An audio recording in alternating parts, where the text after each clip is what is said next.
Blessing ceremony ng bagong Sir Optimist President's Office isinagawa. Opening salvo ng 2027 Kalibo Senior Santo Niño Ati-Atihan Festival gaganapin sa November 3, 2026.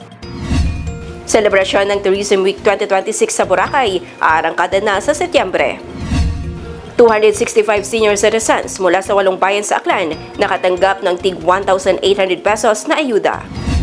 Dolphins namataan sa coastal area ng Barangay Camansin Norte, Numancia. Grass fire tumupok sa mahigit 800 square meters sa mga damuhan sa Banga. Isang batang Asian small-clawed otter na rescue ng Municipal Environment and Natural Resources Office. Total makeover ng Villarreal Stadium, tututukan ni Governor Castro. Department of Agriculture, hinikayat ang mga Pinoy na huwag mag-aksaya ng bigas. Ikatlong 8-car electric multiple unit dumating na sa bansa.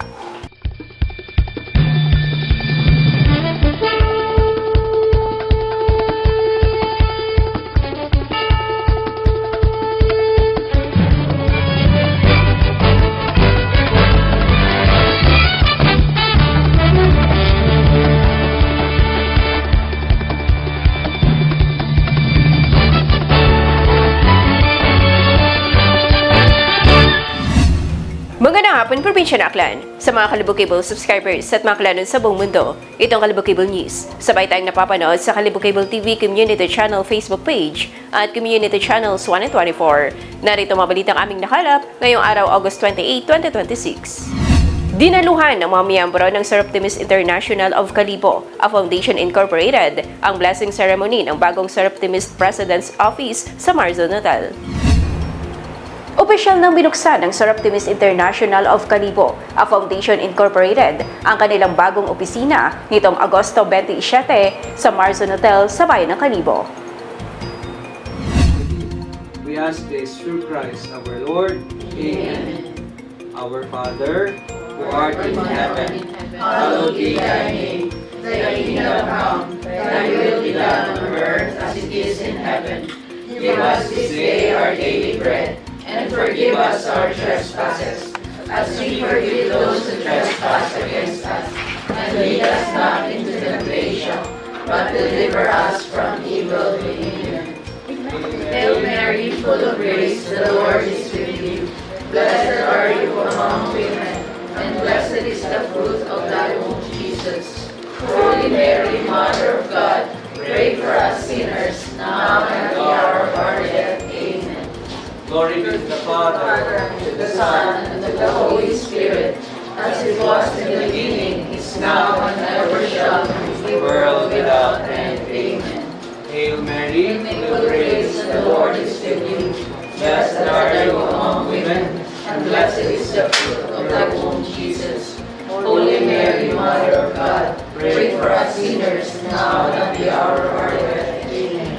Pinangunahan ni Dr. Pauline Sason, President ng Sir Optimist International of Kalibo, ang pagbubukas ng opisina na magsisilbing sentro ng kanilang mga gawain, koordinasyon at mga programang nakatuon sa kababaihan at kabataang babae. Isinagawa rin ang blessing ceremony na pinangunahan ni Father J. Velarde at tinaluhan ng mga miyembro ng Sir Optimist International of Kalibo, a Foundation Incorporated. Nakatuon ng grupo sa pagsusulong ng edukasyon, empowerment at pagbibigay ng mas maraming oportunidad para sa mga kababaihan at batang babae. Sa pamamagitan nito, mas mapapalakas ang kanilang advokasya at mga programa para sa mga kababaihan. Ako si Ari Briones at ito ang Kalibog Cable News. Opening salvo ng 2027 Kalibo Senior Santo Niño Ati-Atihan Festival gaganapin sa November 3, 2026. May detalye sa balitang yan, si Andy Narce. Inilipat at gaganapin na sa November 3, 2026 ang opening salvo ng 2027 Kalibo Senior Santo Niño Ati-Atihan Festival. Ang naturang petsa ang napagkasunduan sa ginanap na pagpupulong kahapon ng LGU Kalibo sa pangunguna ni Kalibo Mayor Jury Sucro. Ayon sa alkalde, isinabay ang bagong petsa sa Kalibo Foundation Day na ginugunita tuwing November 3 bilang anibersaryo ng pagkatatag ng Kalibo. Kaugnay nito, sinimulan na rin ng lokal na pamahalaan ang pagbuo ng iba't ibang komite na mangangasiwa sa mga aktibidad at paghahanda para sa naturang selebrasyon. Tiniyak naman ni Sucro na gagawin ng LGU ang lahat upang maging matagumpay ang selebrasyon at bukas sila sa mga suhestyon mula sa iba't ibang grupo at individual na makakatulong sa pagpapabuti ng pagdiriwang. Samantala, nakatakdang gaganapin ang 2027 Kalibo Ati-Atihan Festival mula January 7 hanggang 17. Andy Narce, Kalibo Cable News. Muling maghahatid ng saya at kulay sa isla ng Boracay ang nakatakdang selebrasyon ng Tourism Week 2026 sa pangunguna ng lokal na pamahalaan ng Malay at ibibida ang turismo, kultura at komunidad ng Boracay at Malay. Madidal sa ulitin yan, si Raymar Chadosha. Sari-saring aktibidad ang pakakabangan ng mabibisita sa isla ng Boracay at sa bayan ng Malay sa pagdiriwang ng Tourism Week 2026 sa buwan ng Setyembre.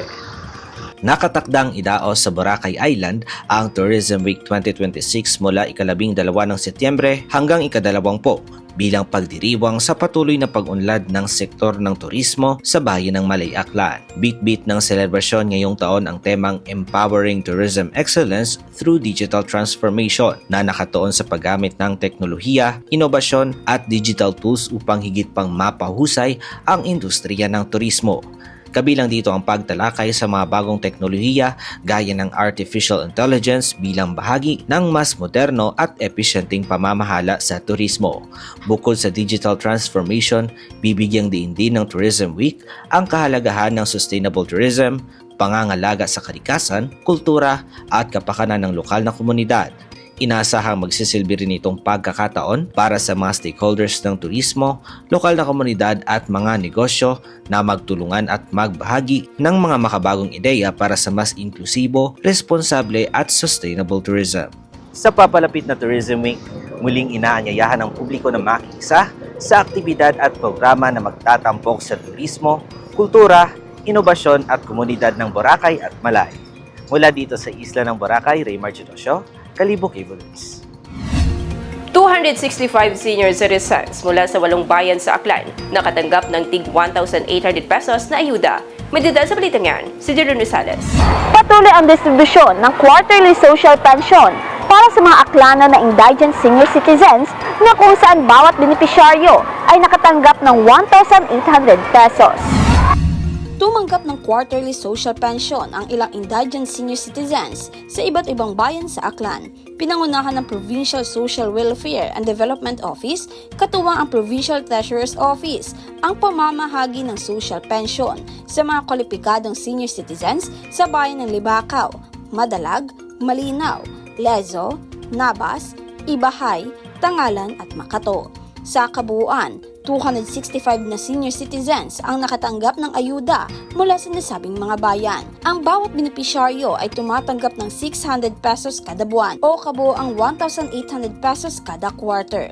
Ayon sa PSWDO, tinutukoy ang mga kwalipikadong benepisyaryo sa tulong ng Municipal Social Welfare and Development Office at Office of the Senior Citizens Affairs. Ang programa ay pinunduhan ng Gobyerno Probinsyal ng Aklan bilang suporta sa mga senior citizens na walang regular na social pension mula sa national government. Jelana Rosales, Kalibo Cable News. Namataan ng mga dolphin sa coastal area ng Barangay Camansi Norte, Numancia. Madidal sa balitang yan, si Nika Batista. Namataan ang dolphins sa coastal area ng Barangay Camansi Norte, Numancia bandang alas 8 ng umaga nitong August 26, 2026. Tinatayang naispatan ito 100 metro mula sa Deep Payaw Project habang nagsasagawa ng status monitoring sa nasabing lugar. Ang naturang aktibidad ay pinangunahan ng Local Government Unit ng Numancia sa pamamagitan ng Office of the Municipal Agriculturist, katuwang ang Bantay Dagat at Registered Fisherfolk mula sa nasabing barangay. Nika Bautista, Kalibo Cable News. Tinupok ng grass fire ang mahigit 800 square meters na damuhan sa bayan ng Banga. Tumupok sa mahigit 800 square meters na damuhan at kakahuyan ang isang grass fire sa Barangay Lapnag, Banga, Aklan nitong Huwebes, Agosto 27. Batay sa Bureau of Fire Protection, Banga, nagsimula ang sunog bandang alas 12 ng tanghali at agad na rumusponde ang mga tauhan ng BFE sa lugar. Bandang 1:45 ng hapon nang idineklarang fire out ang grass fire. Pagsisiga sa lugar ang isa sa mga tinitingnang posibleng pinagmulan ng sunog base sa investigasyon ng BFP. Gayunman, patuloy pa itong biniberipika ng mga otoridad. May mga kabahayan malapit sa lugar, ngunit hindi naman nadamay sa insidente ng sunog. Sa ngayon, patuloy ang investigasyon ng BFP Banga para matukoy ang eksaktong sanhi ng grass fire. Era Gibriones, Kalibo Cable News.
Isang batang Asian small-clawed otter na rescue ng Municipal Environment and Natural Resources Office. May detalye sa balitang yan, si Jeron Rosales. Nasagip at ligtas nang naibalik sa natural nitong tirahan ang isang batang Asian small-clawed otter o lokal na tinatawag na dungon sa barangay Malcampo, Rojas, Palawan. Ayon sa Municipal Environment and Natural Resources Office, nakita ng isang motorista ang batang otter sa gilid ng kalsada. Nang huminto ang motorista, lumapit umano ang hayop at nagtungo sa ilalim ng kanyang motorsiklo. Dahil sa pangambang mapahamak ito dahil sa mga asong gala, inuuwi muna ng motorista ang dongon at saka ipinagbigay alam sa mga kinauukulan. Agad namang isinagawa ang rescue at kalaunan ay ibinalik ang hayop sa angkop nitong natural na tirahan. Ayon sa International Union for Conservation of Nature, kabilang sa vulnerable species ang Asian small-clawed otter. Sa Palawan naman, itinuturing itong endangered species sa ilalim ng Resolution No. 15521 ng Palawan Council for Sustainable Development.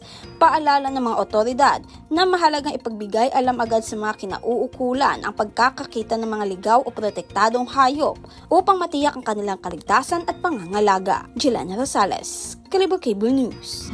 Tinututukan niya yon ng Capiz Provincial Government ang malaking pagbabago sa Villarreal Stadium na target gawing mas moderno at world-class na pasilidad para sa mga Capisnon at malaking aktibidad sa lalawigan. May detalye sa balitang yan, si Mary Ann Solis. Hindi lang simpleng reconstruction, kundi isang total makeover ang target ng Capiz Provincial Government para sa Villarreal Stadium. Layunin nitong gawing mas moderno, dekalidad at world-class ang pasilidad para magsilbing simbolo ng pagbabago at pag-unlad ng probinsya. Nitong Agosto 26, personal na binisita ni Governor Fredinil Castro ang Villarreal Stadium para makita ang progreso ng mga isinasagawang pagbabago sa loob ng pasilidad. Ayon sa gobernador, nais niyang maging legasiya ng kanyang administrasyon ang Villarreal Stadium, isang pasilidad na hindi lamang mapapakinabangan ng kasalukuyang henerasyon, kundi magsisilbi rin sa mga Kapisnon sa mga susunod pang taon. Sa pamamagitan ng proyekto, target ng pamahalaang panlalawigan na magkaroon ng Capiz ng mas maayos, moderno at world-class na pasilidad na maaaring pagdausan hindi lamang ng mga lokal na aktibidad, kundi maging ng mga konsyerto at iba pang malalaking kaganapan. Inaasahan ding makatutulong ang modernisasyon ng stadium sa pag-akit ng mga turista, bisita at mga dadalaw mula sa iba't ibang bahagi ng bansa. Kasama ni Governor Castro sa pagbisita, sina PPMU Head Ferdinand Cabaroy, Provincial Consultant Antonio Arbis, Engineer Leonardo Peral ng Provincial Engineers Office, at Jose Neriong, President at CEO ng Pueblo de Panay Incorporated, kasama si Hannibal Zenon Ong, Vice President for Marketing ng kumpanya at iba pang kinatawan ng PDPI. Mula dito sa lalawigan ng Capiz, Mary Ann Solis, Kalibo Cable News. Hinikayat ng Department of Agriculture sa mga Pinoy na huwag mag-aksaya ng bigas. May detalye sa balitang yan, si Nika Bautista. Hinikayat ng Department of Agriculture ang mga Pinoy na maging responsable sa pagkonsumo ng bigas sa pamamagitan ng pag-iwas sa pag-aaksaya nito. Gayon din sa pagsuporta sa mga lokal na magsasaka at pagpili ng masustansyang uri ng bigas. Ang kampanyang ito ay layong mabawasan ang dami ng bigas na nasasayang sa bansa. Batay sa datos ng Philippine Rice Research Institute, tinatayang 24.4 billion ang halaga ng bigas na nasasayang bawat taon, katumbas ng humigit kumulang 10.85 milyong sako. Kung maiiwasan ang pag-aaksaya, sapat umano ang dami nito para mapakain ang tinatayang 5.17 milyong Pilipino sa loob ng isang taon. Nika Bautista, Kalibo Cable News. Ikatlong 8-car electric multiple unit dumating na sa bansa. May detalye sa balita niyan, si Jeron Rosales. Dumating na sa bansa ang ikatlong 8-car electric multiple unit o EMU train set para sa North-South Commuter Railway o NSCR. Batay sa Department of Transportation o DOTR, kasalukuyang sumasailalim sa importation process ng Bureau of Custom ang nasabing train set. Matapos ang proseso, ihahatid dito sa Malanday Depot sa Valenzuela City. Ayon kay Transportation Secretary Banoy Lopez, ipinag-utos ni Pangulong Ferdinand Marcos Jr. na pabilisin ang konstruksyon ng NSCR. Dagdag pa nito na tiniyak ng ahensya na ang train set ay dumaan sa masusing inspeksyon at dekalidad para masigurong ligtas at maayos na magamit ng mga pasahero. Jelena Rosales, Kalibo Cable News.